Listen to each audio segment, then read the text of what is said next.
Assalamualaikum warahmatullahi wabarakatuh. Perkenalkan, nama saya Muhammad Najat Putra Kemal dengan NIM H2409020 dari program studi ilmu hukum.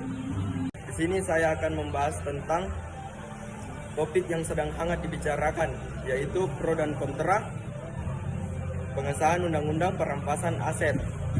Undang-undang ini disebut sebagai langkah tegas pemerintah untuk memberantas korupsi dan mengembalikan aset negara yang dirampas.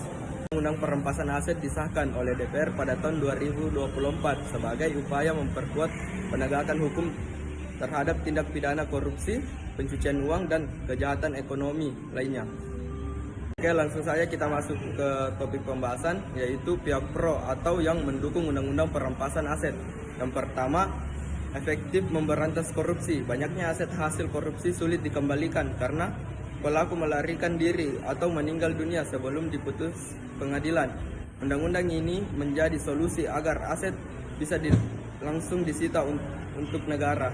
2. Meningkatkan kepercayaan publik. Dengan adanya mekanisme penyitaan cepat, masyarakat melihat keseriusan pemerintah dalam menegakkan hukum dan memulihkan kerugian negara. 3. Sejalan dengan praktik internasional, banyak negara seperti Inggris dan Amerika Serikat sudah lebih dahulu menerapkan konsep ini untuk menegakkan kejahatan keuangan lintas negara. 4. Menutup celah hukum. Undang-undang ini memperkuat sistem hukum selama ini hanya berfokus pada pemindahan, bukan pengembalian kerugian negara. Pihak yang kontra atau yang menolak Undang-Undang Perampasan Aset. Yang pertama, berpotensi melanggar asas praduga tak bersalah karena aset bisa disita tanpa harus menunggu putusan pengadilan pidana.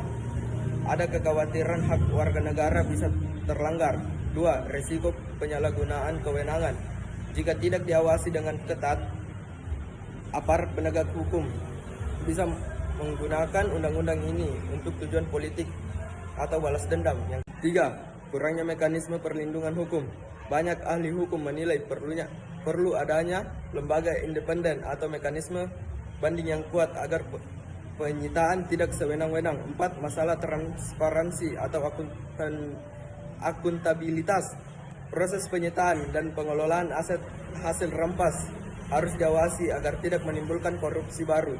Kesimpulan, jadi kita dapat menyimpulkan bahwa Undang-Undang Perampasan Aset memiliki potensi besar dalam memperkuat pemberantasan korupsi, tetapi penerapannya harus hati-hati, transparan, dan tetap menjunjung tinggi asas keadilan serta hak asasi manusia. Hukum tidak hanya harus tegas, tetapi juga adil dan berimbang. Terima kasih dari materi yang saya sampaikan. Wassalamualaikum warahmatullahi wabarakatuh.